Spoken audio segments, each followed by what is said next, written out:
यानी कि अगर ये कोई कहे कि कर्म का फल कोई देगा, तो मैं आपको ये कहता हूं कि कर्म का फल हम खुद लेंगे, देगा कोई नहीं। क्योंकि जब हम खुद लेने के काबिल हैं तभी हम उसे डिस्ट्रॉय करने के काबिल बन सकते हैं। अगर कोई दूसरा उसे देगा तो इसका मतलब कि उसे डिस्ट्रॉय करने का हक भी उसी दूसरे का है। तो फिर अपने प्रयास से एनलाइटमेंट पाना या मोक्ष पाने वाली बात गलत सिद्ध हो जाएगी। तो कोई देगा नहीं, हम खुद लेंगे। यानी कि वो सिस्टम हमारी चेतना के किसी तल पर मौजूद है जो हमारे कर्म के पूरे लेखे जोखे को इनक्रिप्ट करके। ये कहा गया कि अगर मृत्यु के समय तुम्हारे अंदर एक बताशा खाने की भी इच्छा रह जाए तो वो बताशा तुम्हें 100 जन्मों के चक्कर लगवा सकता है। बताशा बहुत छोटी सी चीज होती है, आप शायद सभी लोगों को पता होगा, चीनी से बनाया जाता है। और ये कहा किसने था? राम कृष्ण की पत्नी मां शारदा ने। क्योंकि जब हम पास्ट लाइफ की बात करते हैं तो आप ज्यादा से ज्यादा जो जानने की क्यूरोसिटी रखते हैं वो ये जो पूछते हैं पिछले जन्म में मैं क्या था, पिछले जन्म में क्या हो रहा है। क्यों आपके लिए सिर्फ पिछला ही बहुत मायने रखता है? पिछले तो बहुत हैं। तो जब पिछले इतने हैं तो हम उस इतनों की बात क्यों नहीं करते, सिर्फ पिछले की बात क्यों करते? इसलिए क्योंकि वो जानने का प्रयास है जो बहुत नजदीक में भूल गया है व्यक्ति, जो बहुत नजदीक में छूटा है। ये भीतरी डिजायर है कि जो बहुत पास है, जो छूटी हुई चीज है वो अभी भी पास है, उसको जानना।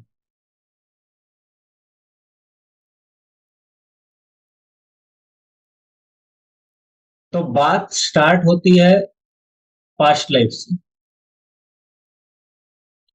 जब भी हम कहते हैं पास्ट लाइफ तो एक शब्द जो उसकी मीनिंग हमारे अंदर आती है, चाहे वो हिंदी में आए या इंग्लिश में आए, उसका मतलब हम समझते हैं पिछला जन्म। लेकिन मेरी जो दृष्टि है उसमें पास्ट लाइफ का मतलब पिछला जन्म नहीं है। और अगर मैं ये कहूं कि पास्ट लाइफ का मतलब सिर्फ पिछला जन्म नहीं है तो भी गलत नहीं होगा। पास्ट लाइफ का मतलब है कि अभी वो सेकंड जो गुजर गया वो भी हमारी पास्ट लाइफ हो गई। हमारे जन्म जो गुजर चुके हैं वो भी हमारी पास्ट लाइफ हो गई। और वो सब चीजें जो गुजर चुकी है वो पास्ट लाइफ। चीजों में मैं थोड़ा सा उतरूं उसके पहले हम कुछ कॉन्सेप्ट को समझ लेते हैं कि पास्ट लाइफ अगर हम कहते हैं तो जरूर प्रेजेंट लाइफ हुई होगी। और जब भी हम पास्ट लाइफ कहते हैं तो इसका मतलब यह है कि इस प्रेजेंट का पास्ट से संबंध बना हो, कोई कड़ी है जो जुड़ी होगी, कुछ होगा जो कनेक्शन में हो। तो हमें ये समझना पड़ेगा कि अगर हम वर्तमान में जी रहे हैं और वर्तमान की ही पूरी स्मृति हमारे पास होती है, पूरी याददाश्त हमारे पास होती है, तो पास्ट लाइफ कनेक्टेड क्यों होती है? इसके जो छोटे छोटे कारण हैं, छोटे और बहुत मोटे मोटे कारण हैं, वो ये कि हमने ब्रह्मांड में जीव की तरह यात्रा की है, या आप कहिए जीवात्मा की तरह यात्रा की है। और जब ये यात्रा चलती है तो कई सालों तक, आप कहिए कई सालों तक, या आप कहिए कई 100 सालों तक, या आप कहिए कई हजार सालों तक, या फिर आप कहिए कि असीमित सालों, इन्फिनिटी, अनंत समय तक। यानी अनंत जब हम कहते हैं तो एक्चुअली वो अनंत नहीं है। अनंत कहने का मतलब यहाँ है कि हम उसे कैलकुलेट नहीं कर पा रहे। इतना समय भी एक जीवात्मा ब्रह्मांड में गुजार सकती है। जब वो गुजारती है तो लगातार उसे नए जन्म लेने की जरूरत पड़ती है, क्योंकि उसने कुछ एक्सपीरियंस किया और अब उसका लेवल बढ़ गया। जब जीवात्मा का लेवल बढ़ता है तो उसे नए इंस्ट्रूमेंट की आवश्यकता होती है। जैसे हमने स्कूल में महसूस किया है कि जब हम 5वीं क्लास से छठे में जाते थे तो हमारी किताबें बदल जाती, हमारी नोटबुक बदल जाती थी। कई बार हम और भी इंस्ट्रूमेंट चेंज कर देते थे, बैग वगैरह बदल लेते थे, या और भी कुछ चीजें बदल लिया करते थे। उसी प्रकार से जब आत्मा, जीवात्मा अपने स्टेप्स को आगे बढ़ती है, मैं जीवात्मा कह रहा हूं ध्यान रखिएगा, क्योंकि आत्मा का संबंध अपने आप में सीधे सीधे कनेक्ट करना मुझे उचित नहीं लगता है व्यक्ति से या जीव से। तो इंस्ट्रूमेंट बदल जाते हैं, क्योंकि आपको अब नए एक्सपीरियंस करने हैं, और उन इंस्ट्रूमेंट्स में सबसे पहला इंस्ट्रूमेंट होता है हमारा शरीर। शरीर बदलता है, नई ताजगी के साथ सब कुछ नया मिलता है, लेकिन जो समय गुजारा गया है वो कहीं नहीं जाता। वो एक इनक्रिप्टेड फॉर्म में हमारे पास पड़ा होता है। आज यहाँ जितने लोग हैं या जो भी लोग जीवन को जी रहे हैं, उनके पिछले समय यानी कि उनके पास्ट लाइफ का हर हिस्सा, जब मैं कह रहा हूँ पास्ट लाइफ तो बीता हुआ सेकंड भी, वो समय इनक्रिप्ट होकर के उनकी चेतना के किसी तल पर स्टोर हो गया है। जब समय आएगा तो उस स्टोरेज से उसे निकाला जाएगा और प्रोसेस में लाया जाएगा। किस बात के प्रोसेस में? उसकी स्क्रूटनी करने के प्रोसेस में, कि वो जो पढ़ा है अब उसके साथ किया क्या जाए, यानी कि उसका हिसाब किताब होता है। और ये कोई व्यक्ति नहीं करता और न कोई दूसरी चीज कर रही हो, जीवात्मा अपने आप से वो काम करती है। यानी कि अगर ये कोई कहे कि कर्म का फल कोई देगा, तो मैं आपको ये कहता हूं कि कर्म का फल हम खुद लेंगे, देगा कोई नहीं। क्योंकि जब हम खुद लेने के काबिल हैं तभी हम उसे डिस्ट्रॉय करने के काबिल बन सकते हैं। अगर कोई दूसरा उसे देगा तो इसका मतलब कि उसे डिस्ट्रॉय करने का हक भी उसी दूसरे का है। तो फिर अपने प्रयास से एनलाइटमेंट पाना या मोक्ष पाने वाली बात गलत सिद्ध हो जाएगी। तो कोई देगा नहीं, हम खुद लेंगे, यानी कि वो सिस्टम हमारी चेतना के किसी तल पर मौजूद है, जो हमारे कर्म के पूरे लेखे जोखे को इनक्रिप्ट करके अपने पास रखता है।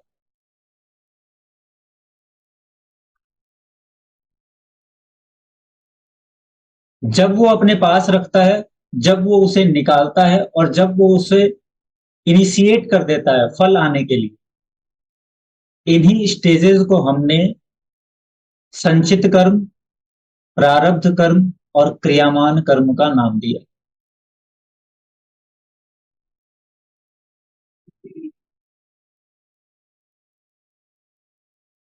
अब ज्योतिष में एक स्टेज ऐसा भी आता है, एक स्टेप है, कुछ चीजें हैं जहां पर एक संभावना बनती है कि व्यक्ति के उस इनक्रिप्टेड फॉर्म का जो सिलसिला है नए जन्म में ट्रांसफर होने का। जैसे कि हम अपने अकाउंट बुक को रात को बंद करते हैं और सुबह जब हम नई अकाउंट बुक चालू करते हैं, नया पन्ना चालू करते हैं, तो हम उसको कैरी फॉरवर्ड कर लेते हैं जो बैलेंस शीट में बैलेंस बचा होता है। वैसे ही हमारे इनक्रिप्टेड सिस्टम में, जो हमारा सिस्टम है जो इनक्रिप्ट करके रखता है सारी व्यवस्था को, वो नए जन्म पर चीजों को ट्रांसफर करता है। तो एक स्थिति ऐसी भी बनती है कि वो जो ट्रांसफॉर्मेशन, वो जो ट्रांसफर की कड़ी जुड़ती है, उस कड़ी में कमजोरी आती है या वो टूट जाती है। तो जब मैं इसकी बात अपनी क्लासेस में करता हूं तो क्वेश्चन ये आता है कि अगर वो टूट जाती है तो अच्छी बात है। ध्यान रखिएगा कि ये अच्छी बात नहीं,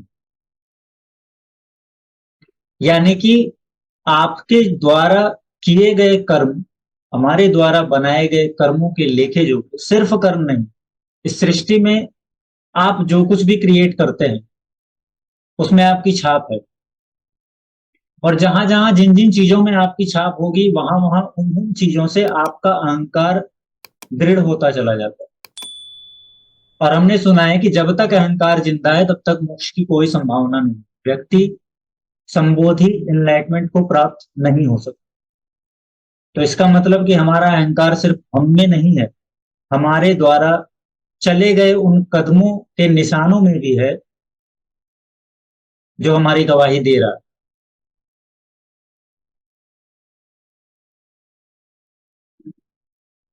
तो वो कड़ी जब टूटती है तो व्यक्ति उस समय में, उस जन्म में एक्चुअली बिखरा सा फील करता है, भटकाव के साथ अपने जीवन को फील करता है, या फिर फैमिली में प्रॉब्लम्स आना, जीवन को ठीक ढंग से न जी पाने के लिए या जीवन को ठीक ढंग से जीने के लिए जो रिसोर्सेस चाहिए उनकी कमी हो जाना। क्योंकि रिसोर्सेस क्रिएट कहाँ से होंगे? मैं जो चीजें बोल रहा हूँ सबको आप नोट कीजिए, वो सब चीजें अभी कनेक्ट हो जाएगी। रिसोर्सेस क्रिएट होंगे आपके द्वारा क्रिएट की हुई चीजों से ही, कोई आपको रिसोर्सेस क्रिएट करके नहीं देगा, क्योंकि यहाँ कोई दूसरा है ही नहीं। हर व्यक्ति अपने आप में अकेला है, अपना कुआं खुद खोदना है और उसी से पानी पीना है। तो वहां रिसोर्सेस की प्रॉब्लम हो जाती है। उसके बाद चूंकि वो कड़ी टूटी है तो कुछ रिचुअल्स किए जाते हैं उस कड़ी को फिर से जोड़ने के लिए, ताकि वो व्यक्ति भटकाव फील ना करे।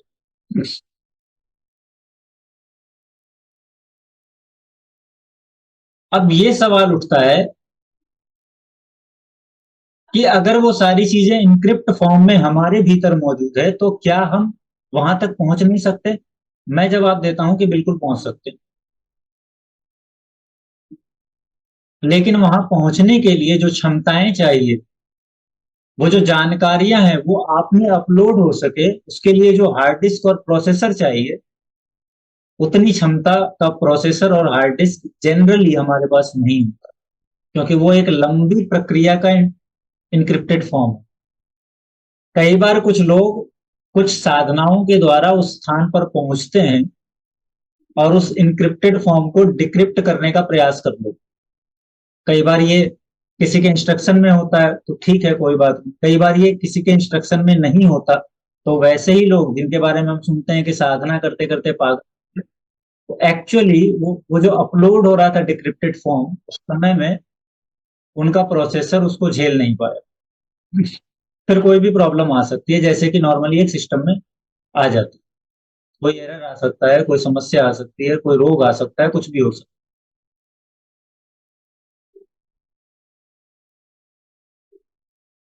अब सवाल ये उठता है कि हमारी चेतना, जिसे हम चेतना कहते हैं, उसको हम किस प्रकार से पहचान सकते हैं, या फिर जहां पर वो इंक्रिप्टेड फॉर्म में चीजें पड़ी है वो कहां पर है, ये सवाल उठता है। तो वो कहां पर है ये खोजने के लिए हमें अपने अस्तित्व के,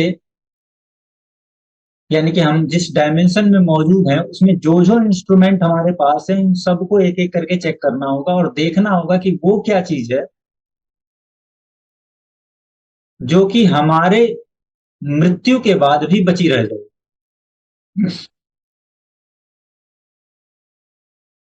तो जनरली डायरेक्ट एक बात लोग बोलेंगे कि जब मृत्यु हो जाएगी तो आत्मा बची रह जाएगी। मैं कहूंगा कि आत्मा मृत्यु हो जाएगी तो बची रह जाएगी वाली कोई बात नहीं, क्योंकि आत्मा के बचे रहने का तो कोई सवाल ही नहीं। अगर हम कहें कि कुछ बचा रह सकता है तो इसका मतलब कि उसके खत्म होने की संभावना है, और अगर किसी चीज के खत्म होने की संभावना नहीं है तो वो बचा भी नहीं रह सकता। वो किसी चीज का स्टेट है, उसके बचने और न बचने का कोई सवाल नहीं है। उसका सीधा संबंध हमारे उस अस्तित्व से नहीं है जिसे हम जानते और पहचानते हैं। तो इसका मतलब कि अगर हम बात कर रहे हैं कि वो एनक्रिप्टेड फॉर्म की सारी चीजें हमारे अस्तित्व में है, और दूसरी बात जिसे आप आत्मा कहते हैं, वहां कुछ भी ना तो रखा जा सकता है, उसमें कुछ भी ना तो अपलोड किया जा सकता है, और ना उससे कुछ अपने में अपलोड किया जा सकता है, क्योंकि वो अहंकार युक्त नहीं, अहंकार मुक्त होती। और मैं जिन चीजों की बात कर रहा हूं वो सारी चीजें अहंकार युक्त है। उसमें पहचान है, उसमें कोडिंग है, उसमें एड्रेसेस हैं। तो वो सारी चीजें अगर कोई ये सोचता है कि हमारी आत्मा में रह सकती है तो वहां वो नहीं रह सकती। फिर आपके शरीर में रहने का भी सवाल नहीं है, क्योंकि वो तो जला दिया जाएगा या दफना दिया जाएगा या पानी में बहा दिया जाएगा, या फिर किसी हालत में, अगर और हम निकृष्ट बात करें तो दूसरे जानवरों के द्वारा पेट भरने के काम आ जाए। तो वहां भी वो नहीं हो सकता। एक बात ध्यान में रखिएगा, वो चीजें जो इनक्रिप्ट होकर पड़ी रहती है, जिसे हम चेतना कह रहे हैं, वो चेतना भी एक्चुअली आत्मा का कोई हिस्सा नहीं है, क्योंकि आत्मा भी अपने आप में चेतन नहीं है। क्योंकि चेतन जब हम कहेंगे तो फिर अवचेतन या अचेतन के उसके स्टेजेस बनाने पड़ेंगे, और स्टेज आत्मा में है नहीं, वो स्टैटिक चीज है, वो वर्चस्वधारी चीज। स्टेट चेतना में है, और हम जिसे चेतना कहते हैं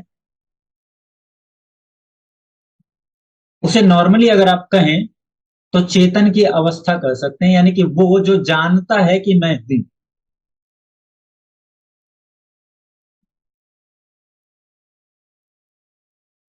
मैं आपको बहुत ज्यादा इंतजार नहीं कराऊंगा, सीधे सीधे लेकर चलता हूं कि हम ट्रेवल कर रहे हैं लाखों सालों से, हजारों सालों से, डिजायर्स के कारण। ये कहा गया कि अगर मृत्यु के समय तुम्हारे अंदर एक बताशा खाने की भी इच्छा रह जाए तो वो बताशा तुम्हें 100 जन्मों के चक्कर लगवा सकता है।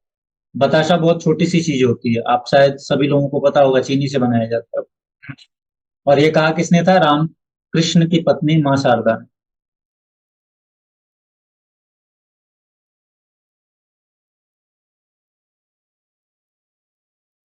तो इसका मतलब कि डिजायर है जिसके कारण हमें एक्सपीरियंस करना पड़ेगा, उस एक्सपीरियंस के अच्छे बुरे अनुभवों से कुछ सीखना पड़ेगा। और जब सीख जाएंगे तो डिटैच हो जाएंगे, और जब डिटैच हो जाएंगे तो अहंकार युक्त जो चीज है वो अहंकार मुक्त हो जाएगी। वो क्या है जो अहंकार मुक्त हो जाएगी, और कहाँ क्या चीज है जो डिजायर क्रिएट करती है? किसी भी व्यक्ति का नाम या उसकी पहचान से उस व्यक्ति को अगर जानने का प्रयास करें तो वो अपने आप में डिजायर क्रिएट नहीं कर सकता। अगर मैं उससे एक चीज बाहर निकाल दूं, उससे एक तत्व बाहर निकाल दूं जिसका नाम है मन। आपका मन डिजायर क्रिएट करता है, उस डिजायर्स के क्रिएशन के लिए, उस डिजायर्स के क्रिएशन होने के बाद जब उसकी फुलफिलमेंट की चाहत रखता है तो उसके लिए प्रकृति उसे सहायता करती है। फिर इन्वायरमेंट पैदा होता है, और उसके बाद वो उस एनवायरनमेंट में इंटर करता है और वहां की परिस्थितियों को झेलता है, क्योंकि हर बार चीजें आपके सहयोग में नहीं हो सकती। और अगर 10 चीजें हैं तो 10 में से 2 आपके सहयोग में होगी, बाकी 6 या बाकी 8 आपके विरोध में भी हो सकती। और चूंकि हमें पता है कि जीवन हमेशा अलग अलग विरोधाभासी चीजों से क्रिएट होता है, तो वहां भी विरोधाभास होगा, क्योंकि जो आपको पुश कर रहा है आपकी अंतिम यात्रा की तरफ, उसका मकसद ये है कि आप एक्सपीरियंस, और एक्सपीरियंस अपने आप में घर्षण है और कुछ भी नहीं, मूवमेंट है और कुछ भी नहीं। इसका मतलब कि आपके मन के किसी तल पर वो चीजें डिक्रिप्ट इनक्रिप्टेड फॉर्म में पड़ी हुई, और इतने वर्षों से, इतने समय से जो यात्रा कर रहा था वो आपके मन का ही कोई रूप था, या साफ साफ अगर मैं कहूं तो वो आपका मन ही। अब आप कहेंगे मेरा मन था, तो मेरे मन को तो मैं जानता हूं, तो मुझे तो पता होना चाहिए। नहीं, असल में किताब के भीतर लिखे शब्दों को जब इनक्रिप्ट किया जाता है तो उसके साथ उस पूरी किताब को भी इनक्रिप्ट कर दिया जाता है।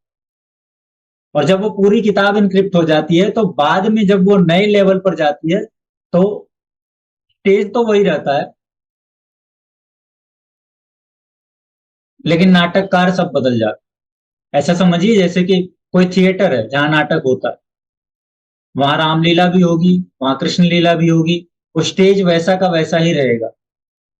वहीं पर किसी समय कृष्ण खड़ा मिलेगा, किसी समय राम खड़ा मिलेगा। वैसे ही जिसे हम मन कहते हैं उसका जो स्टेज है वो बिल्कुल वैसा ही रहता है, लेकिन उसके अंदर जो एनर्जी है, जो क्रियामान है, वो बदलती चली जाती है। और प्रकृति ने ऐसा सिस्टम बनाया है कि हम उस तक पहुंच ना सके जनरली, क्योंकि पहुंचकर हम छेड़खानी कर देंगे और वो प्रॉब्लम क्रिएट करें। मैंने आपको मन तक पहुंचाया। मन का मतलब है चंद्रमा। और यही कारण था कि इस पूरे सेशन का नाम मैंने कर दिया चंद्रमा और पाशले। यानी कि आपकी चंद्रमा में आपके मन के किसी तल पर आपके पूरे क्रिया कर्मों का इनक्रिप्टेड फॉर्म है, जो कि डिक्रिप्ट होकर अलग अलग व्यवस्थाओं को, अलग अलग स्थानों को मिल जाता है।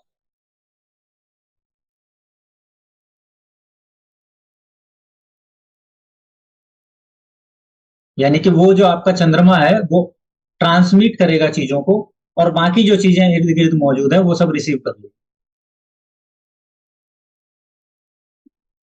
कुछ चीजें मैंने आपको इस कहानी में शॉर्ट में बताई है, उन चीजों में बहुत जाने की आवश्यकता नहीं है, हम अपने टॉपिक पर आए इसीलिए मैं बताना आपको चाहता था।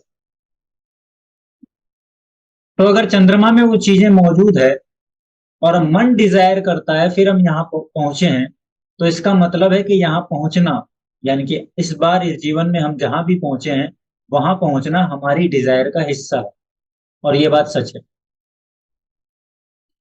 किसी व्यक्ति का जब जन्म होता है तो वो अपने लिए गर्व का निर्धारण करता है, अपने लिए परिस्थितियों का निर्धारण करता है, अपने परिवारजनों का निर्धारण करता है, अपने मित्रों का निर्धारण करता है और अपने एक्सपीरियंस के लिए अपनी परिस्थितियों का भी निर्धारण करता है। और जब ये सारे निर्धारण हो जाते हैं, मिल जाते हैं उसे, तब उसका जन्म।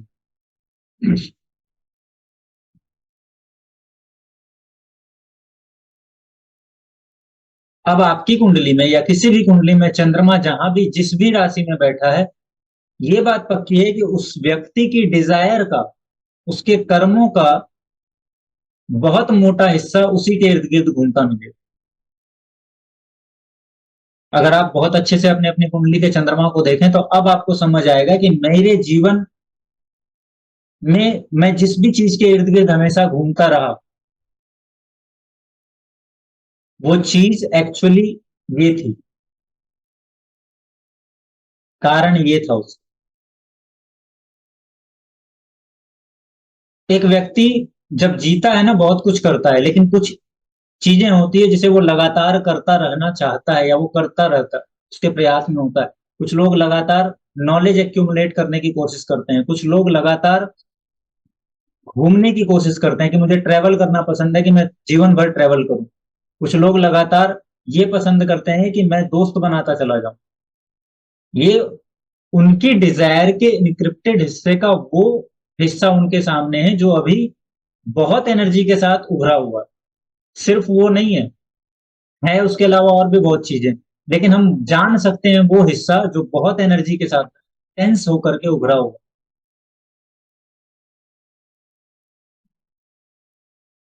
तो अब आप देख लीजिए अपनी चंद्रमा को, किसी की कुंडली में चंद्रमा अगर मेष राशि में है, किसी की कुंडली में टॉरस में है, किसी की कुंडली में अगर मिथुन राशि में है, तो वो उस हिसाब से चेक कर सकता है। अब आप सभी चेक करके मुझे अपना एक्सपीरियंस बताइए, फिर मैं आगे बढ़ूं कि आपको कुछ फील हो रहा है, कुछ कनेक्ट कर पा रहे हैं। नमस्कार सर। नमस्कार सर जैसे मेरे 6th हाउस में मेष राशि में, तो सर्विस ओरिएंटेड ज्यादा होना बिहेवियर में है,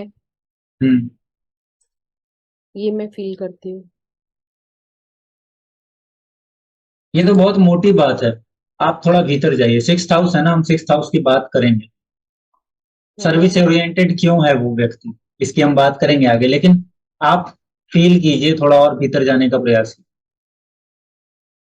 मेरा मून 5th हाउस में भी मैम है, उनका मून 5th हाउस में। जी। बच्चों का मेन फोकस है लाइफ का। बच्चों का मेन फोकस तो तब हुआ जब बच्चे हो गए। मैं बात कर रहा हूँ उस आपकी उस एक्टिविटी की जो जन्म से लेकर लगातार मृत्यु तक आपके पास घूमती रहेगी। मैं बहुत ऊपरी सीखने का बहुत शौक है, पढ़ाई करने का, आगे आगे कुछ भी मतलब सीखने को मिले तो कोशिश यही रहती है कि और कुछ सीख लूं और कुछ जान लूं। क्राफ्ट्स का बहुत शौक है, कुछ ना कुछ क्राफ्ट मैं करती रहती हूँ, तो उस तरह का है। क्रिएटिविटी का शौक है। और कोई कुछ बताना चाहते हैं? सर चलित में जैसे अगर चेंज हो गया है 5th में, तो चलित का भी हम लेंगे कि सिर्फ जन्म कुंडली का ही बताएंगे? 5th में अगर आया है तो चलित का भी लेंगे। और ये चलित में क्यों बदल रहा है, इसका भी एक फैक्टर है, ये सबका नहीं बदलता, किसी किसी का बदलता है। क्यों बदल जाता है, मैं खासकर चंद्रमा की ही बात करूंगा आज, हालांकि और भी चीजें हैं। और एक बात हमें ध्यान रखनी है कि जब हम पास्ट लाइफ की बात करते हैं ना, खासकर कुंडली को लेकर के, तो कोई व्यक्ति अगर आपको कहे ना कि पास्ट लाइफ के लिए ये हाउस जिम्मेदार है, इस बात को वो गलत नहीं कह रहा। कोई भी व्यक्ति जो कर रहा है, मैं ये कहता हूं कि हो सकता है कि वो गलत नहीं कर रहा, लेकिन ध्यान रखिएगा कि आपकी पास्ट लाइफ सिर्फ एक स्थान पर सीमित नहीं हो सकती। क्योंकि जब हम पास्ट लाइफ की बात करते हैं तो आप ज्यादा से ज्यादा जो जानने की क्यूरियोसिटी रखते हैं वो ये जो पूछते हैं पिछले जन्म में मैं क्या था, पिछले जन्म में क्या हो रहा है। क्यों आपके लिए सिर्फ पिछला ही बहुत मायने रखता है? पिछले तो बहुत हैं। तो जब पिछले इतने हैं तो हम उस इतनों की बात क्यों नहीं करते, सिर्फ पिछले की बात क्यों करते? इसलिए क्योंकि वो जानने का प्रयास है जो बहुत नजदीक में भूल गया है व्यक्ति, जो बहुत नजदीक में छूटा है। ये भीतरी डिजायर है कि जो बहुत पास है, जो छूटी हुई चीज है वो अभी भी पास है, उसको जानना। तो न तो कोई पर्टिकुलर हाउस, न पर्टिकुलर चीज, न पर्टिकुलर ग्रह कनेक्टेड होगा, हैं सारे कनेक्टेड। इनके लेवल्स अलग अलग हैं, इनके स्टेज अलग अलग है, लेकिन कनेक्टेड सारे हैं। जैसे मैंने आपको कहा कि मून, चंद्रमा, वो ट्रांसमीटर की तरह काम करेगा, और वो जैसे ही ट्रांसमिट करेगा, जो जो चीज जिस जिसके डिपार्टमेंट के लिए ट्रांसमिट करता है, वो चीज वो डिपार्टमेंट ग्रहण कर ले। और इसीलिए ये कारण है कि हर बात के लिए चंद्रमा के नक्षत्र और चंद्रमा की राशि को इतना महत्व दिया जाता है। आपके लग्न से भी ज्यादा चंद्रमा को महत्व दिया जाता है। आप पूजा पाठ कराइए, चंद्रमा का नक्षत्र काम आएगा। आप किसी को नक्षत्र बताएंगे, चंद्रमा का नक्षत्र काम आएगा। आप जब नाम रखने लगते हैं तो आप कहते हैं चंद्रमा इस राशि में। इसका मतलब यह है कि लग्न आपके वर्तमान की बात करता है, लेकिन चंद्रमा आपके अस्तित्व की बात करता है, आपकी एग्जिस्टेंस की बात करता है। वो एग्जिस्टेंस जो असीमित दायरे में फैली हुई, और लग्न एक सीमित एग्जिस्टेंस की बात करता है। फिर बात हुई सूर्य की, कि लोग कहते हैं सूर्य आत्मा है, तो सूर्य तक तो लोग जा ही नहीं पाते। सूर्य का तो पूरा फायदा ही लोग नहीं ले पाते, ये मैं हमेशा कहता हूं। लोग चंद्रमा तक नहीं जा पाते, सूर्य तक जाने की तो बात ही छोड़ दी।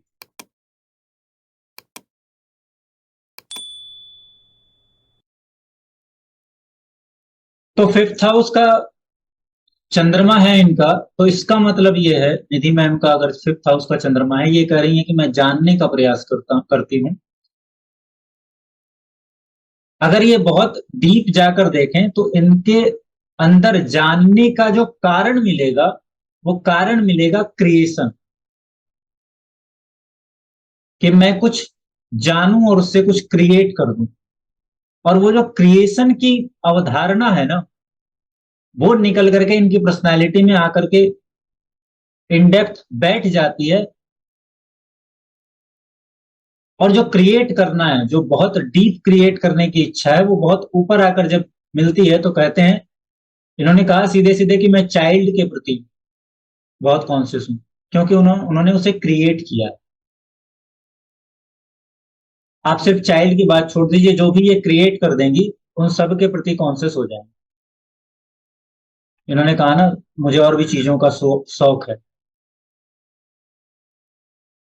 वो सारी चीजें क्रिएशन के उसी अवधारणा से निकल करके आ रही। तो मैं आज आपको किसी पर्टिकुलर टेक्निक की बात करके सिर्फ और सिर्फ यहां से भेज देना नहीं चाहता। मैं चाहता हूं कि आप कॉन्सेप्ट को समझकर चार्ट को सेंस करने की जो क्षमता है, उसको पहचानने का प्रयास करें।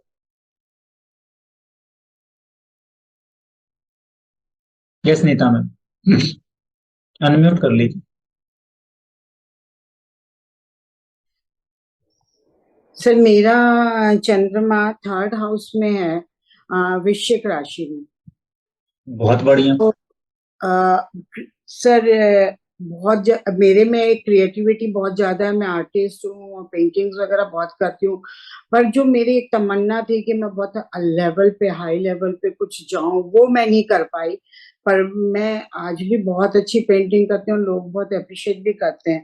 पर मुझे ऐसा लगता है मैं कहीं लैक कर गई। वो चीज जो मेरे अंदर आ रही है ना, कि मैं जो करना चाहती थी आर्ट के प्रति या पेंटिंग के प्रति, मैं एक सीमित दायरे में, एक घर में क्लासेस लेके ही खत्म कर देती हूँ।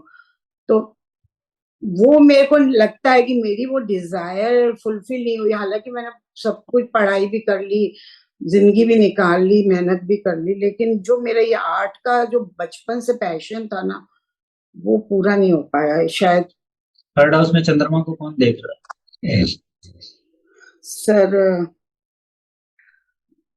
देख तो कोई ना, शनि के साथ बैठा है, राहु भी बैठा है, शनि और राहु भी बैठे हैं चंद्रमा। शनि और राहु बैठा। अच्छा, 11th हाउस में आपके चंद्रमा की राशि पड़ेगी, वहां कौन बैठा? जी जी जी, चंद्रमा की राशि सर मेरे बड़े भाई से भी मेरी बिल्कुल कट ऑफ है। नहीं नहीं, मैं पूछ रहा हूँ वहां कौन बैठा है, कोई ग्रह बैठा है वहां? नहीं, कोई नहीं बैठा मेरे 11th हाउस में। अब देखिए, मैं आपको एक बात, अभी थोड़ा सा स्टेप वाइज और आगे बढ़ते हैं। जी अब बात करते हैं पेंडिंग कर्मा। समझते हैं कॉन्सेप्ट कि पेंडिंग कर्मा क्या है। वो कर्म का वो हिस्सा जो पेंडिंग छूट गया, जिसे हम फिर से कंप्लीट करना चाहते हैं। जब नीता मैम बात कर रही थी, वो ये कह रही है कि मैंने ये सब क्रिएट किया, मैं यहाँ तक पहुंची अपनी डिजायर के साथ, मैंने ये सब शुरू कर दिया और मेरे अंदर एबिलिटी भी है, वो जागी भी, लेकिन फिर भी भीतर एक पीड़ा है जो ये बताती है कि जो करना था वो नहीं कर सके, कहीं रास्ते में भटक गए। ये जो भटकाव है ना, जब आप राहु को देखें जो चंद्रमा के साथ है, इसके बाद जब आप शनि को देखें जो चंद्रमा के साथ है, ये पीड़ा जो इनके भीतर है, इनकी डिजायर और पीड़ा इनके साथ चल, और पूरा जीवन, जब ये बचपन में थी ना, तो आप देखिएगा ये व्यक्ति, उस समय की बात मैं कह रहा हूं जिस समय दूसरों पर डिपेंड होता है, तो ऐसे लोग बहुत ऑब्जर्वेशनल होते हैं, चीजों को बहुत ऑब्जर्व करने वाले होते हैं, चुप रहकर बैठने का प्रयास करते हैं और ऑब्जर्व करने की कोशिश करते हैं, सिर्फ ऑब्जर्वेशन। 8 नंबर का साइन है वहां, तो एक्चुअली इनको रिसर्च करके कुछ नया बना देने की इच्छा थी, जिसके कारण कि प्रसिद्धि प्राप्त हो सके। राहु है ना, वो प्रसिद्धि चाहता है। इनको चाहिए था कि मैं कुछ वो क्रिएट कर दूं जो लोगों की नजर में मेरी पहचान सिर्फ उस चीज के कारण हो, इक्विवेलेंट हो जाए मेरी क्रिएट की हुई चीज और मेरा नाम। ये चाहत थी उनकी। और अगर इनके जीवन की पूरी कहानी को देखें तो इस एक लाइन के इर्द गिर्द घूमता मिलेगा, यानी कि ये एक लाइन इनके पूरे जीवन का पेंडिंग कर्मा थी। ये पिछले जन्म से आ रही थी इनके साथ, और ये चाहती हैं कि मैं इस जन्म में इसको पूरा कर दूं। अगर इस जन्म में नहीं होगा तो मैं इस बात की गारंटी देता हूं कि फिर अगले जन्म में यही काम फिर से लागू किया जाएगा, और ये तब तक चलता रहेगा सिलसिला जब तक कि बताशा खा नहीं लिया। मैं क्या कह रहा था कि बताशा खाने की एक इच्छा होगी, और वो तब तक सिर्फ एक बताशा 100 जन्मों के चक्कर लगवा सकता है। तो इनकी प्रसिद्धि इनके क्रिएट किए हुए किसी चीज के साथ जब तक नहीं जुड़ जाएगी, संसार इन्हें बार बार बुलाता रहेगा इस काम के लिए। तो चंद्रमा सिर्फ आपके पिछले जन्म का संबंध नहीं है, पिछले जन्म से जुड़ी हुई चीजें नहीं है, सिर्फ इंक्रिप्टेड फॉर्म में सब कुछ पड़ा नहीं है वहां।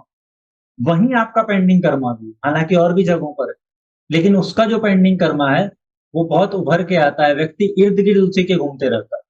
अब आप नीता मैम से पूछ सकते हैं, वो अपना ऑब्जर्वेशन, अपनी कहानी बता देंगे खुद ही, जो मैंने कहा वो मैच कर रहा है। Nita ma'am please. बिल्कुल मैच कर रहा है। मैं आपको क्या बस बता नहीं सकती कि बहुत आर्ट में काम किया है, छोटी मोटी एग्जीबिशंस भी लगाई मैंने, बहुत कुछ किया, लेकिन फिर भी वो मेरे को नहीं मिला, मजा नहीं आया अपनी लाइफ में आर्ट का कि जो मैं करना चाहती थी। अभी भी लोग बोलते हैं वहां ज्वाइन कर लो, वहां ज्वाइन कर लो, लेकिन अब उम्र ही इतनी हो गई कि अब मेरी हिम्मत खत्म हो गई, हस्बैंड भी चले गए अभी कोरोना में, तो अब मैं बिल्कुल ही डिसअपॉइंट तो हो ही चुकी हूँ इस चीज तो से। अब अगर यहाँ ये काम पूरा नहीं होता है तो ये डिजायर फिर इंक्रिप्ट हो जाएगी और फिर से शुरुआत। हालांकि शुरुआत कभी भी फिर से नहीं होती, ध्यान रखिएगा। जितना काम कर लिया गया है वो इंक्रिप्टेड फॉर्म में आपके पास मौजूद होगा, और इंटरनली वो आपको अपना ज्ञान देता रहेगा। हम हमेशा कहते हैं ना, हमारे भीतर से आवाज आ रही थी, हमको भीतर से कोई बता रहा था कि इस चीज की तरफ मत जाओ, या इसके साथ दोस्ती मत करो, या ये कोर्स स्टार्ट मत करो। कई बार लोग भीतरी आवाज सुनकर मेरा कोर्स ज्वाइन कर लेते हैं। वो जो भीतरी आवाज है ना, वो भीतरी कोई बोलने वाला नहीं है, वो इंक्रिप्टेड फॉर्म में जो चीजें पड़ी है वो उस परिस्थितियों के सामने आते ही डिक्रिप्ट होने लगती। सर मैं तो मतलब मैं इतने दिनों से आपका वीडियो देख रही थी और मेरे अंदर तलब मच गई कि मैं किसी तरह आपको ज्वाइन करूं। ये हालत हो गई थी मेरी, बिल्कुल नींद नहीं आती थी कि किसी तरह मैं आपको ज्वाइन करूं। तो मैंने सोचा कि चलो मैं एस्ट्रोलॉजी की तरफ बढ़ती हूँ। ये काम तो मेरा जो है, अब मैं जो भी जिंदगी बची है उसमें मैं एस्ट्रोलॉजी का, क्योंकि गुरु भी मेरा लगन में ही बैठा हुआ है। मैम, मैं आपको एक बात बता देता हूँ। देखिए, हमें समझना पड़ेगा, जब आपके चार्ट की बात हुई है ना, तो हमें चीजों को समझना पड़ेगा। आपके पेंडिंग कर्मा की डिजायर ये है कि मैं कुछ क्रिएट कर दूं करूं। जिसके साथ मेरा नाम जुड़ने पर उस चीज और मेरे नाम की प्रसिद्धि सेम हो जाए। ऐसी कोई जरूरत नहीं है कि आप कुछ पेंटिंग करें तो ही वो होगा। हम्म। परिस्थिति होता क्या है कि जब जब ये डिजायर है ना, मैं आपको म्यूट कर रहा हूँ। जब ये डिजायर अपने आप को इनक्रिप्ट करके अपने आप को इनिशिएट करती है, तो वो रास्ता ढूंढती है। जब वो रास्ता ढूंढती है, जैसे कि अगर किसी को प्यास लगे, तो प्यास का मतलब है पानी। अब पानी चाहिए उसको बुझाने के लिए। तो व्यक्ति कोई आवश्यक नहीं है, कोई भी व्यक्ति की को जब प्यास लगे ना, तो वो लिख कर नहीं दे सकता कि मैं घड़े में मिलेगा पानी तो ही पीऊंगा। उसके सामने ग्लास में रख दीजिए तो भी पिएगा, स्टील के ग्लास में रखिए तो भी पिएगा, शीशे के ग्लास में रखिए तो भी पीकर प्यास बुझाएगा।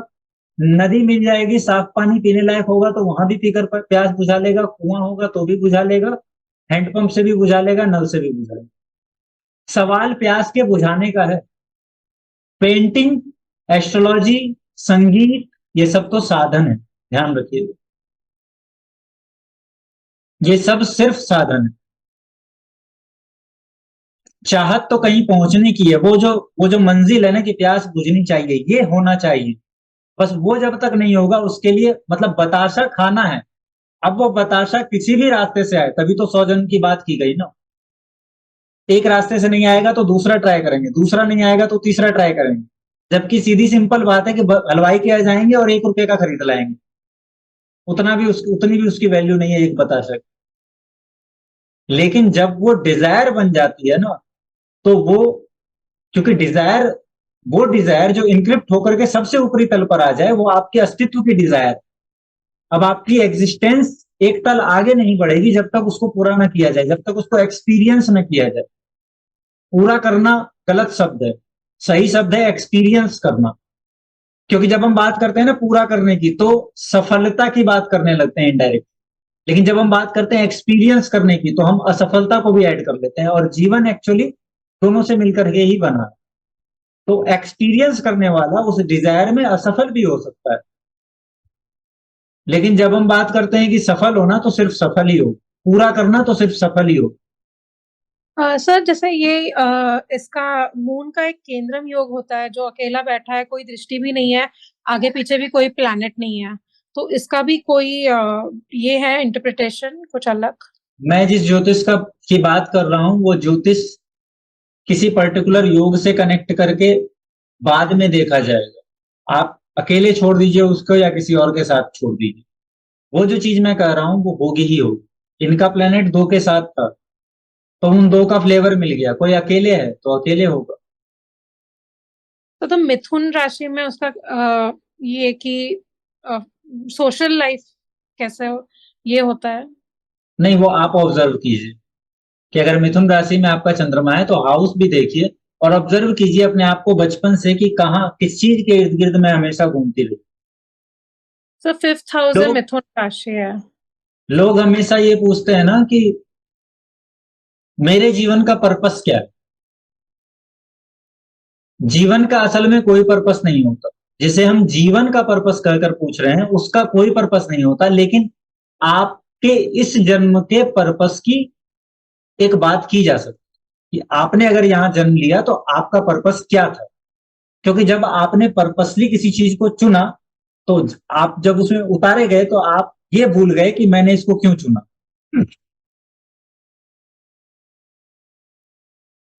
तो इसका मतलब इस चीज को देखने के लिए आप चंद्रमा के पास जा सकते हैं और एक व्यक्ति को बताया जा सकता है कि तुम्हारी पूरी अवधारणा रिसर्च करने की है और रिसर्च करके तुम कुछ फैला देना चाहते हो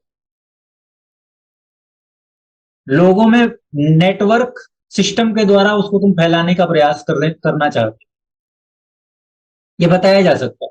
तो जब कोई कहता है मेरे 5th हाउस में जेमिनी का है, तो इसका मतलब सेम बात है कि वो भी इसलिए ज्ञान को कलेक्ट करने का प्रयास कर रहा है, इसलिए इंफॉर्मेशन को कलेक्ट करने का प्रयास कर रहा है कि वो अपने को टीचर के रूप में स्थापित कर सके।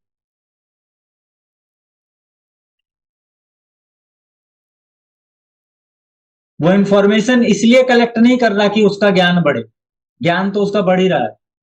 भीतरी इच्छा ये है कि वो कलेक्ट इसलिए कर रहा है कि वो उसको देना चाहता है। और देना क्यों चाहता है? देना चाहता है अपने ईगो के सेटिस्फेक्शन के लिए।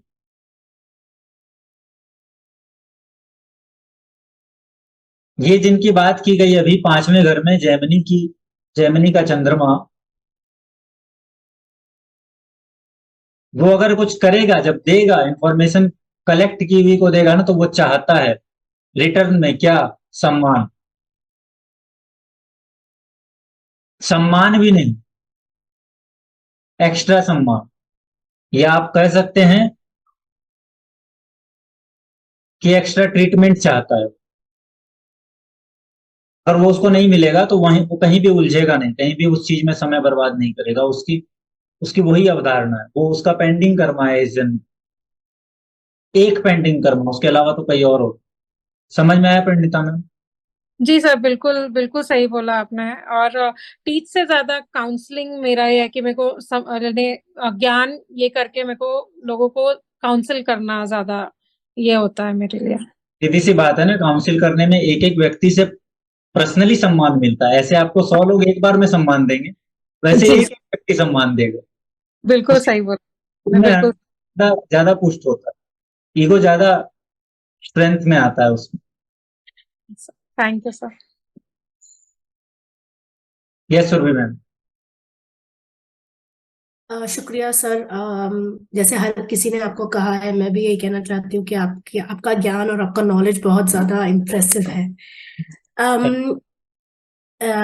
मेरा दो क्वेश्चन है मेरे। पहला क्वेश्चन तो ये है कि जैसे नीता जी ने कहा कि उनका चंद्रमा 8वीं राशि में है, और जैसे मुझे ज्यादा नॉलेज तो नहीं है, बेसिक नॉलेज सा है, पर 8वीं राशि में जो चंद्रमा होता है उसे नीच का मानते हैं। और मेरी कुंडली में भी 8वीं राशि में है, और मुझे कई बार कई लोगों से सुनने को मिला है कि अच्छा ये तो नीच का चंद्रमा है। पर जैसा आपने अभी बताया, तो थोड़ा अगर आप उस पे भी if you can throw some light on that would be really nice.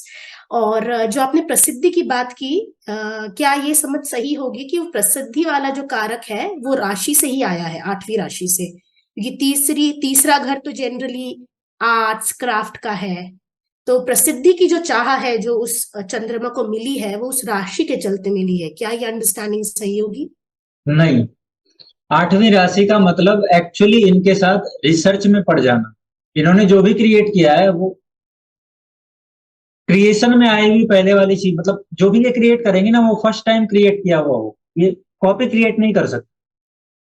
हालांकि वो कॉपी हो सकता है, हालांकि वो कॉपी हो सकता है, लेकिन वो जब प्रोजेक्शन में किया लाया जाएगा ना, जब वो प्रोजेक्ट किया जाएगा तो देखने वाले के सामने वो इंडिविजुअली आएगा, कॉपी नहीं आएगा। असल में प्रसिद्धि की जो बात है वो राहु से आ रही है। असल में प्रसिद्धि की बात राहु से आ रही है। और कहीं ना कहीं यहां पर देखिए, थोड़ा सा इसको करेक्ट किया जा सकता है अगर व्यक्ति थोड़ा सा बदलाव करे। प्रसिद्धि के पीछे भागने वाला व्यक्ति प्रसिद्धि के पीछे भागता रह जाता है, अपने कर्म पे ध्यान कम देता है। जबकि प्रसिद्धि बाई प्रोडक्ट है। अगर प्रसिद्धि के पीछे ना भागा गया होता, क्रिएशन के पीछे जो जो जो लालसा है, जो डिजायर है, उसके पीछे ही भागा गया होता।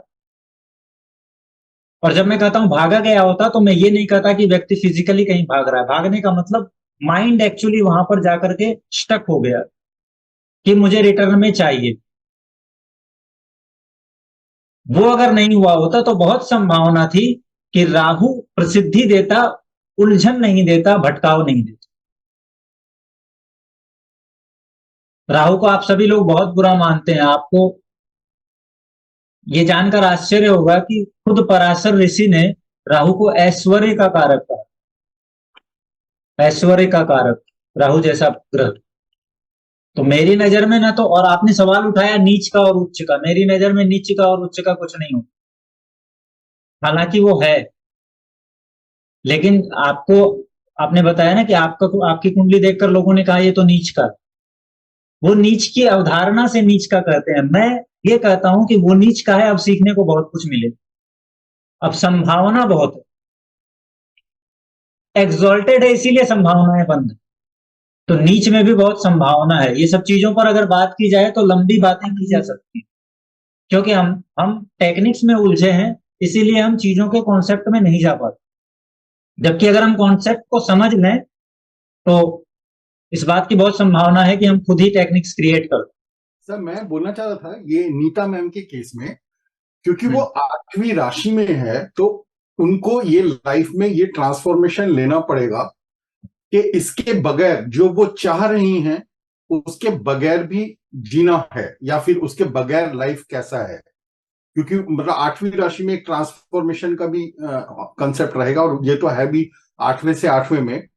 तो एक चीज तो ये था जो मुझे लगा कि एक तरफ एक चीज चाह रही है और दूसरी तरफ वो 8वीं राशि उनको ये चीज देगा, तो क्या हम इसको पेंडिंग कर्मा कहेंगे पहले का जो अभी कंप्लीट हो रहा है, जिसको कि ये सोच रही है कि कंप्लीट नहीं हो रहा, whereas ये अपने आप में कंप्लीट हो रहा है। और दूसरा जो पूरे उसमें आपका ये जो कंसेप्ट था, इसमें मैं ये चाह रहा था कि इसमें मदर का क्या रोल रहेगा। अब मून तो मदर भी है, और पेंडिंग कर्मा और मदर, क्योंकि मुझे मेरी मदर तो मतलब पास्ट कर्मा से ही मिली है, वो तो फर्स्ट चीज तो वो है ही है, तो इससे हम मदर का भी कंसेप्ट जोड़ सकते हैं क्या? आप इससे, आपको सिर्फ मदर पास्ट लाइफ से नहीं मिली, आप, मैंने कहा ना कि जन्म लेने से पहले आपकी आगे की यात्रा के लिए जो एनवायरनमेंट आपको चाहिए उसका डिसीजन आपने ही लिया कि क्या चाहिए और क्या उसके लिए जी जरूरी होगा। जी तो मदर बहुत मोटी बात होती है, इसके अलावा सब कुछ कनेक्ट होता है। तो सिर्फ मदर को अगर आप कनेक्ट करें तो बहुत ऊपरी बात। चंद्रमा मदर होता है, चंद्रमा तो मिल्क भी होता है। नहीं, मैंने इसलिए किया था सर कि मुझे कंप्लीट करने दीजिए, 1 मिनट मुझे कंप्लीट ओके करने। ओके ओके चंद्रमा तो पानी भी होता है, जी लेकिन अगर आप देखें तो इनके स्थूलता और सूक्ष्मता में फर्क है। हम जिस चीज की बात कर रहे हैं वो ज्यादा सूक्ष्म है, और आप जिसकी बात कर रहे हैं वो ज्यादा स्थूल रूप में मौजूद है। प्रोजेक्शन में जब वो है तो ज्यादा स्थूल रूप में मौजूद है। जब हम पानी की बात करते हैं तो आपको ये पता है कि पानी का भी अपना मेमोरी सिस्टम है। जी पानी भी उस मेमोरी सिस्टम में अपने आप को आगे बढ़ाता है, और मैं जिस चीज की बात कर रहा हूं वो भी मेमोरी सिस्टम के तहत ही काम कर रहा है। जो इंक्रिप्शन हो रहा है वो मेमोरी में हो रहा है, मेमोरी ही है वो। अब अगर आप मदर की बात करें तो मदर भी कहीं ना कहीं मेमोरी से ही कनेक्टेड होगी, क्योंकि आपकी वो मेमोरी जो आप लेकर आए थे उसकी इनिशिएशन का सबसे पहला जिम्मा आपकी मदर का था। उसको कौन सी दिशा देनी है उसका सबसे पहला जिम्मा आपकी मदर का था। इसीलिए तो आपने चुना गर्भ कि जब मैं इस व्यक्ति के हाथ में आ जाऊंगा तो ये मुझे दिशा देगा, क्योंकि मैं उस समय दिशाहीन रहूंगा। मैं चुन तो लूंगा लेकिन मुझे खुद ही पता नहीं होगा कि मैं क्या चुन रहा हूं और मैंने क्या चुना था। तो उस व्यक्ति की कैपेबिलिटी और एनवायरनमेंट के आधार पर हम चुनकर फिर जब उसमें पढ़ते हैं तो भूल जाते हैं, फिर वो अगला काम उसका हो। तो मदर तो कनेक्टेड है ही है, लेकिन सीधे सीधे मदर के तौर पर नहीं, एक सूक्ष्म रूप में कनेक्टेड। मैं भी उसी पॉइंट से आया था सर। साइकोलॉजी, मतलब मेरा बोलने का मतलब था कि मदर से जो साइकोलॉजी मिल रही है बिल्कुल बेसिक लेवल पर, जब मैं बिल्कुल इन्फेंट हूं वहीं से मेरी मदर से मुझे साइकोलॉजी मिल रही है, वो भी मेरा पेंडिंग ही कर्म है शायद। एक चीज तो ये हो गया था, और नहीं, दूसरा जो सभी को साइकोलॉजी नहीं मिलती। मैं बार बार कह रहा हूं कि आप जहां जा रहे हैं वो बहुत मोटा दायरा आप पकड़ रहे हैं। साइकोलॉजी पकड़ाना और एक दिशा देना ये दोनों अलग अलग बात। जब आप किसी को कहते हैं दौड़ो, या आप किसी को धक्का मारते हैं और वो दौड़ने लगता है, तो आपने धक्का मारा, आपने लक्ष्य नहीं दिया या आपने इन्वायरमेंट नहीं दिया, आपने ये नहीं बताया कि रास्ते में क्या क्या मिलेगा। आप जो बात कर रहे हैं वो साइकोलॉजी, जिसे आप साइकोलॉजी कहते हैं, वो प्रोजेक्शन का पार्ट, वो प्रोजेक्ट की हुई चीजें हैं। मैं जिसकी बात कर रहा हूं वो जिस प्रोजेक्टर में है चीजें, उसकी बात मैं करता हूँ।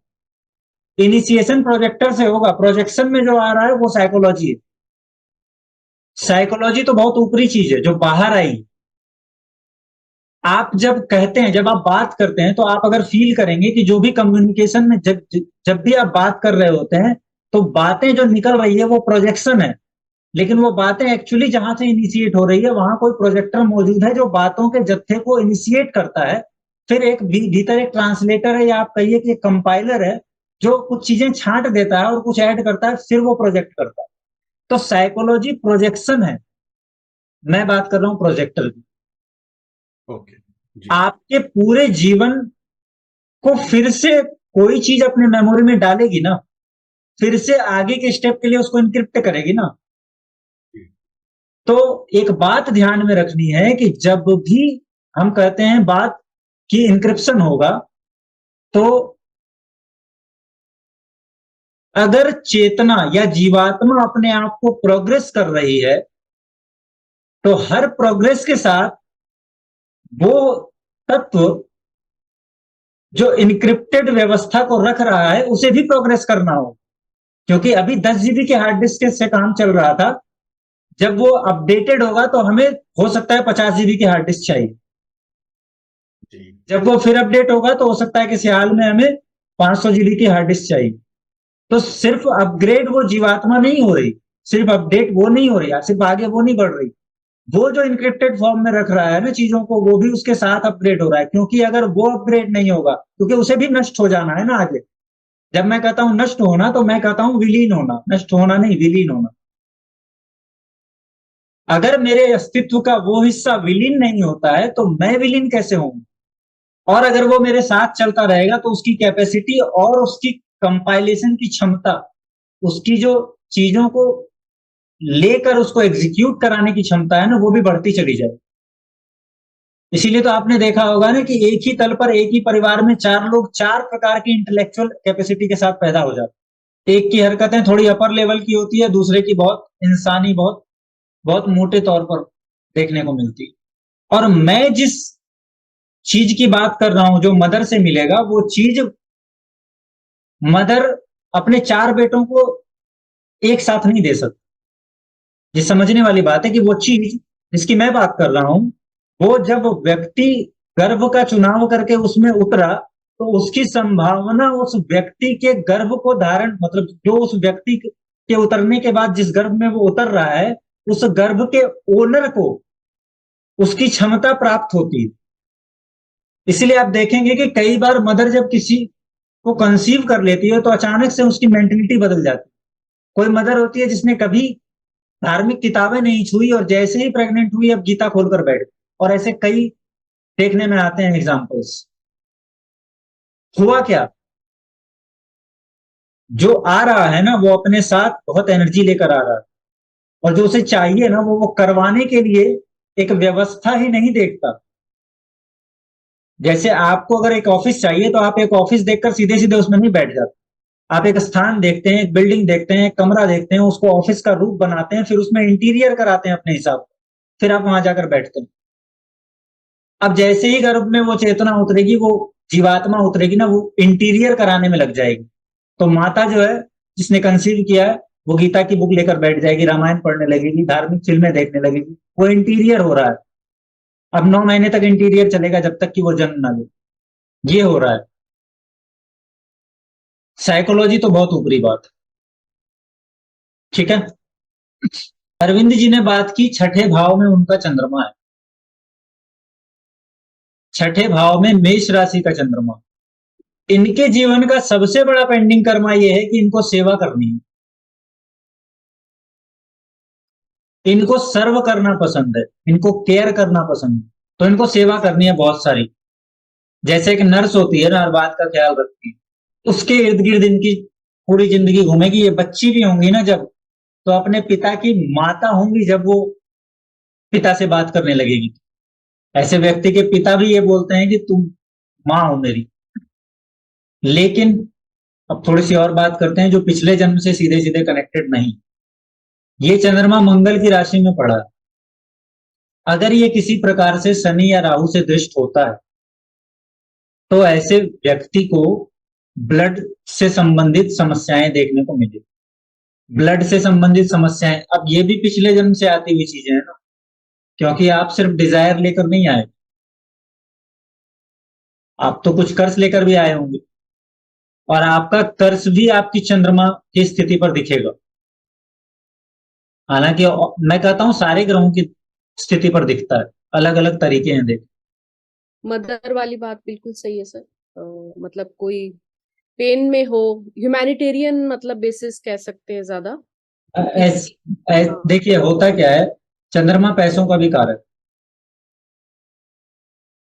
इन्होंने लिखा है डॉक्टर, अगर ये एक्चुअली डॉक्टर हैं तो ये अपने मरीज का इलाज अपने पैसे खर्च करके भी कराने को तैयार है।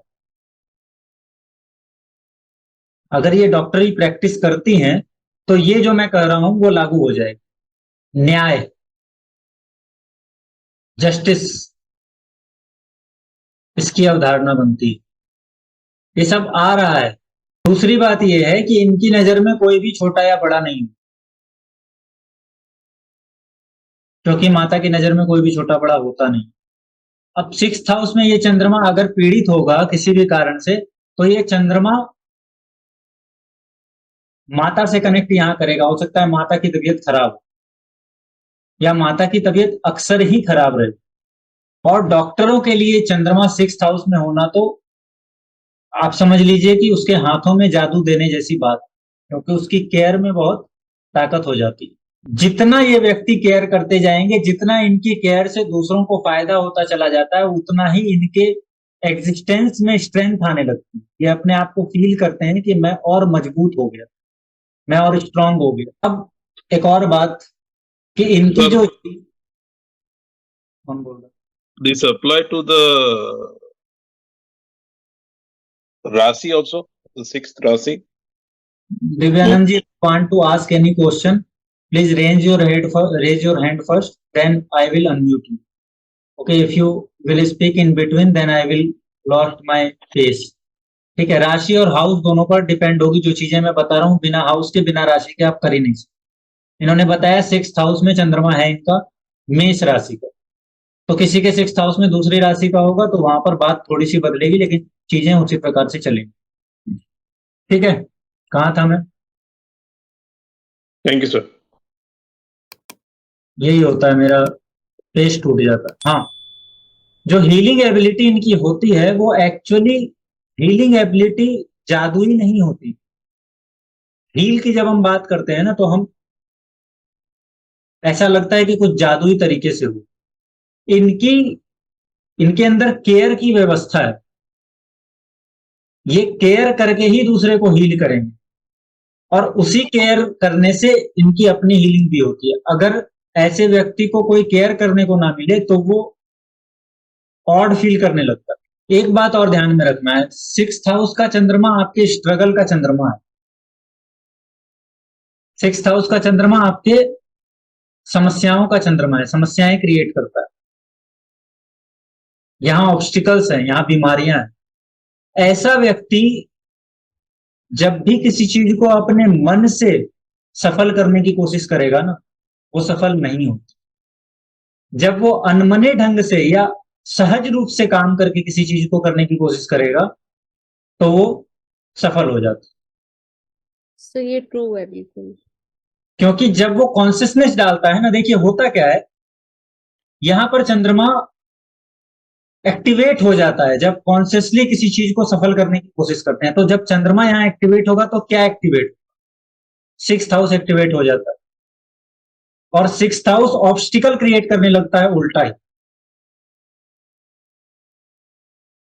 जब बहुत कॉन्शियसनेस के साथ में किसी चीज को ये करने की कोशिश करते हैं, तो इनके लिए बेहतर यही होता है कि हर चीज को बस करे एक सहज तरीके से, कॉन्शियसली उसको करने का प्रयास न करें। इसके अलावा जब ये कॉन्शियसली किसी चीज को करने का प्रयास करेंगे तो फिर जब ये थक जाएंगे, जैसे बुद्ध जब थक गए तो उनको रास्ता मिला, वैसे ही जब ये थक जाएंगे तो इनको रास्ता मिला। अब ये तो प्रेडिक्शन हो गया। वो चीज क्या है जिसकी मैं बात इतनी देर से कर रहा था? वो चीज है फाइट करने की अवधारणा, लड़ने की अवधारणा। किससे लड़ने की? किसी दूसरे से नहीं, अपने आप से और प्रकृति से लड़ने की अवधारणा कि मैं ये नहीं चलने दूं। ऐसा व्यक्ति उस अवधारणा को लेकर पैदा होता है, किसी चीज के कारण वो ये फील करता है कि जो ये चल रहा है मैं इसको बदल दूं। और वो जब स्ट्रांगली व्यक्ति फील करने लगता है उस चीज को, तब उसको मिलता है 6th हाउस का चंद्रमा। अलग अलग राशियों में अलग अलग चीजों के कारण जो बदलाव व्यक्ति चाहता है उसकी बात होगी इसमें, वो सब आप कनेक्ट कीजिए। होता है ना, कई बार हम सिस्टम के विपरीत जाना चाहते हैं, ये नहीं चलेगा। तो प्रकृति की किसी चीज के प्रति जब व्यक्ति ये धारणा बनाता है, ये डिजायर करता है कि ये नहीं चलेगा, तब उस डिजायर में 6th हाउस का चंद्रमा मिलता है। अब कई बार ये हो सकता है कि प्रकृति की जिस चीज को आप बदलना चाहते हैं वो हो सकता है कि उस परिस्थिति के कारण वैसी रही हो जब आपने डिजायर कर लिया कभी किसी समय में पीछे। और कई बार हो सकता है कि प्रकृति का पूरा सिस्टम ही यही है। दोनों बातें हो सकती। तो यहां पर आपकी डिजायर से जब आप एवोल्यूशन में आएंगे तो आपको एक्सपीरियंस कराया जाए, उस एक्सपीरियंस से आप में समर्पण पैदा हो। इसीलिए 6th हाउस के चंद्रमा का, और भी हाउसेस में अभी जो मैं बता रहा हूं, 6th हाउस के चंद्रमा का जो पेंडिंग कर्मा बनता है वो बनता है समर्पण। किसके प्रति? सिस्टम या प्रकृति के प्रति। आप देखिए ना, अभी इनसे अगर हम बात करेंगे तो ये बताएंगे कि मोस्ट ऑफ द चीजें जो मेरे इर्द गिर्द चलती है उसमें मुझे खामियां नजर आती है ना मैम। हाँ जी सर। इनको लगता है कि ये चीज ऐसे नहीं होनी चाहिए, इसको मुझे बदलना है, इसको ठीक होना चाहिए, ये दूसरे ढंग से चलनी चाहिए। ये तो बस एक प्रतिबिंब है उस, मतलब जो बड़ा पेड़ था ना उसकी छोटी छाया बन गई। असली लड़ाई इनकी कहीं और है। तो 6th हाउस के चंद्रमा वाले की जो चीजें हैं ना, वो जिसके इर्द गिर्द घूमने की हम बात कर रहे थे, वो बहुत मोटी चीजें नहीं है। वो कोई शौक, ऐसा हो सकता है कि ऐसे व्यक्ति को कोई शौक नहीं, लेकिन फिर भी वो कहीं तो इर्द गिर्द घूमेगा ना। तो वो जहां इर्द गिर्द घूमेगा वो ये। आपके कोई शौक है? मैं हो गया, न्यूट्रल भाव में जवाब मिल गया ना। तो सर इसकी रेमेडी ये होनी चाहिए कि हमें स्ट्रगल या मतलब चेंज नहीं सिस्टम को करके सिस्टम के साथ बहते हुए, या उसका जहां जरूरत है, जहां जरूरत है वहां चेंज करने का प्रयास कीजिए। आपके चेंज के प्रयास से चेंज नहीं हो, कई बार आपको भी चेंज होना पड़ सकता है। मैंने क्या कहा कि आपको एक्सपीरियंस करना हो, यहाँ पर आपको एक्सपीरियंस करना होगा। और मैंने रेमेडी बता दी है कि रेमेडी है समर्पण। जो मैंने चीजें पहले कही है ना, उन सब चीजों में रेमेडी थी। मैंने इनको बोला कि किसी भी चीज को जब ये कॉन्शियसली करने का प्रयास करेंगे वो फेल हो जाएगी। कॉन्शियसली व्यक्ति क्यों लग जाता है किसी चीज में, उसको बदलने का जब सुर चढ़ता है तभी तो लगता है ना कि नहीं, अब बहुत इंटेंस पावर के साथ लगना है इसे। तो वो इंटेंस पावर न लगा करके समर्पित भाव का पावर अगर लगाया जाए तो वो रेमेडी की तरह काम करे। और होता है ना, जब ये थक जाते हैं या जब किसी चीज में बिना किसी इंटेंस पावर का यूज किए बिना अगर उसको करते हैं तो सहज भाव से वो चीज सक्सेस हो जाती सर मेरा भी 6th हाउस में ही चंद्रमा है, मेष राशि का ही। है। और जैसे आपने शनि बताया वो भी संग बैठता है, लेकिन संग में अगर लग्नेश मंगल भी साथ बैठा हो तो क्या मतलब कर्मा में क्या परिवर्तन आ सकते हैं? नहीं, वो काफी चीज आप बताइए ना, ऐसे तो मैं एक एक करके सबको बताता चला जाऊँ। नहीं, एक एक करके नहीं, मतलब मैं आपसे जो जो आप बता रहे थे सब लग रहा है कि जैसे हम कि कुछ प्रयास करते हैं उसके अंदर हम फेल हो जाते हैं और जिस चीज को छोड़ देते हैं, इग्नोर कर देते हैं, उसमें पास हो जाते हैं। लेकिन कई बार ये होता है कि वहाँ पे क्योंकि लग्नेश आ गया और वो मतलब लगन को देख भी रहा है लग्नेश स्वयं को, तो वहाँ पे होता है कि हमें अपनी चीज पाने के लिए अधिक प्रयास करने की आवश्यकता हो, करनी चाहिए या नहीं करनी चाहिए वहाँ पे? नहीं नहीं नहीं, वैसी कोई बात नहीं, वैसी कोई बात नहीं। अगर वो होता तो वो आपके साथ ऑब्जर्वेशन में आ जाता। ये जो मैं बोल रहा हूँ वो सेम चीज ही लगेगी, मंगल के आने से मंगल के फ्लेवर जुड़ जाए। मंगल के मैंने फ्लेवर की आप कहा कि चंद्रमा मंगल के साथ हो, ब्लड से रिलेटेड समस्या दे सकता है।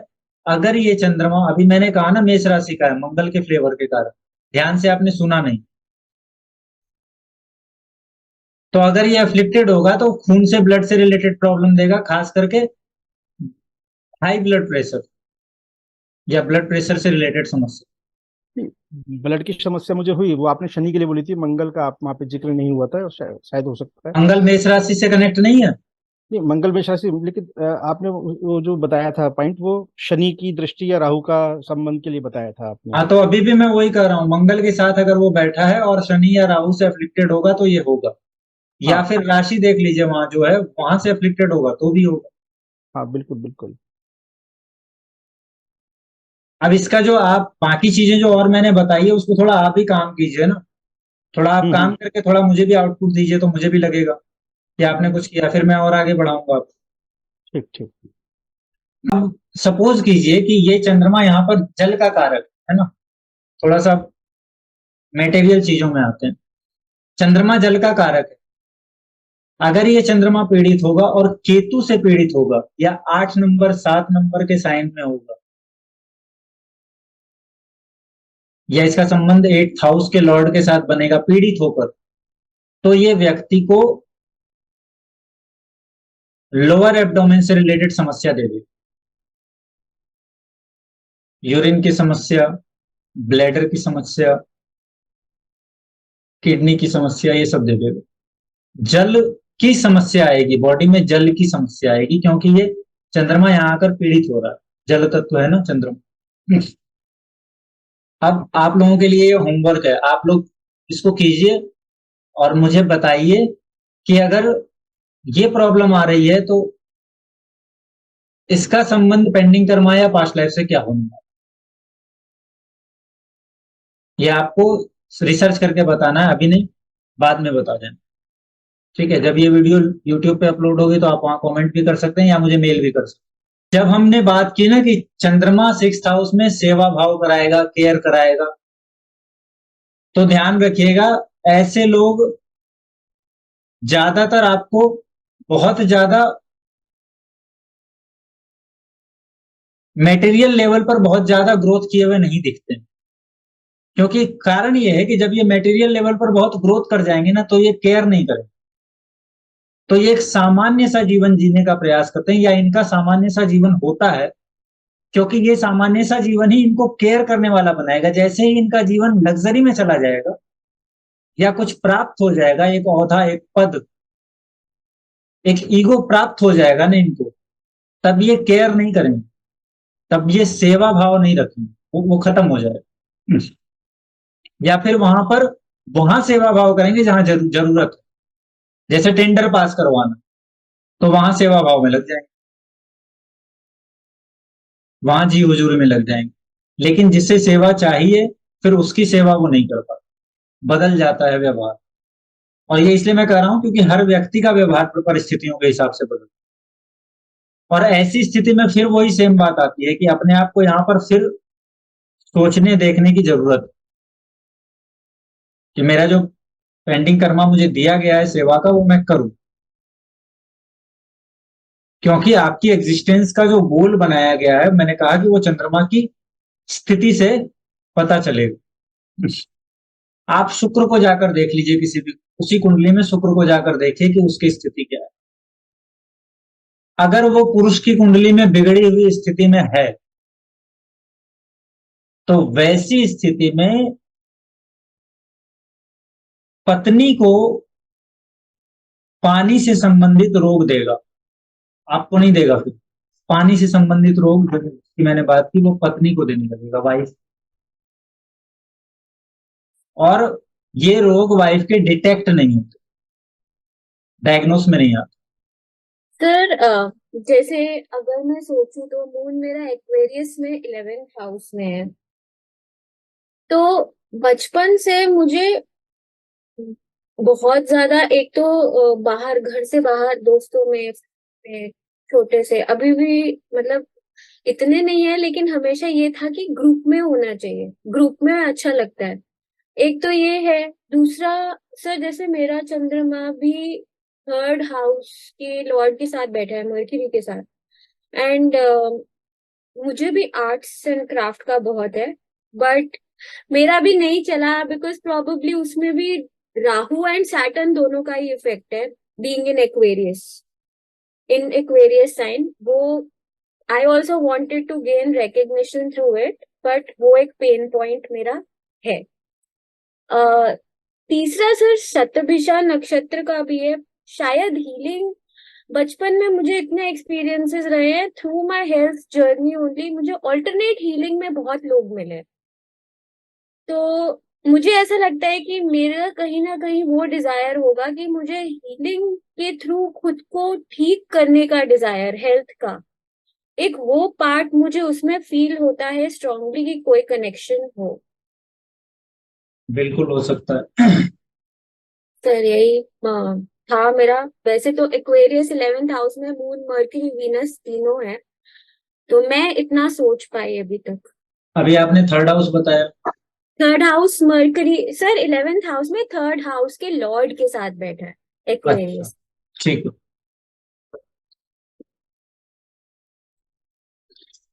देखिए आपको और एक बात बताता हूँ। 11th house 6th from 6th है, third house 8th from 8th है, तो इसमें बीमारियों का और 8th हाउस का जो है ना डेथ, ऐसे लोगों के अंदर मैं आपको बोलना चाहता हूं, बताना चाहता हूं, शायद नहीं बताना चाहिए, मृत्यु पर विजय प्राप्त करने की आकांक्षा होती है। और ये आकांक्षा अभी आपको ये मजाक की बात लगेगी, लेकिन कभी कहीं किसी हालत में ये जरूर आकांक्षा जागी होगी जो डिजायर बनी।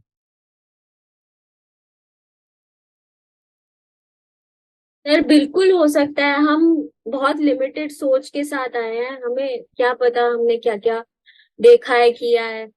तो डेफिनेटली सर।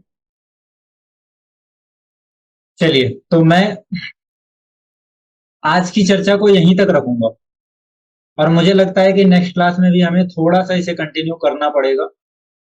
तो अगले बृहस्पतिवार को सेम टाइम पर हम सभी लोग मिलेंगे, और मैं आपसे चीजें और थोड़ी सी साझा करूंगा। 2-3 दिन में ये वीडियो मैं यूट्यूब पे डाल दूंगा। अगर डालने के बाद किसी को वो नेक्स्ट सेशन ज्वाइन करना हो तो वो डिस्क्रिप्शन बॉक्स से लिंक ले लें। सर जी हाँ सर, रेट्रोगेट का मैंने आपका जो है फॉलो किया था सर, बहुत से पॉइंट्स मेरे बिल्कुल एक्यूरेट हिट हुए सर, बिल्कुल एक्यूरेट होंगे ही मैम। फैमिली में जिनके भी रेट्रो प्लैनेट से बिल्कुल एग्जैक्टली वही शो कर रहे हैं जो आपने बताया था सर। वो होंगे, मैं काम करेगा मैम, इसीलिए मैंने बताया, मैंने चेक किया है। सर बहुत इफेक्टिव था sir, thank you so much. Thank you ma'am.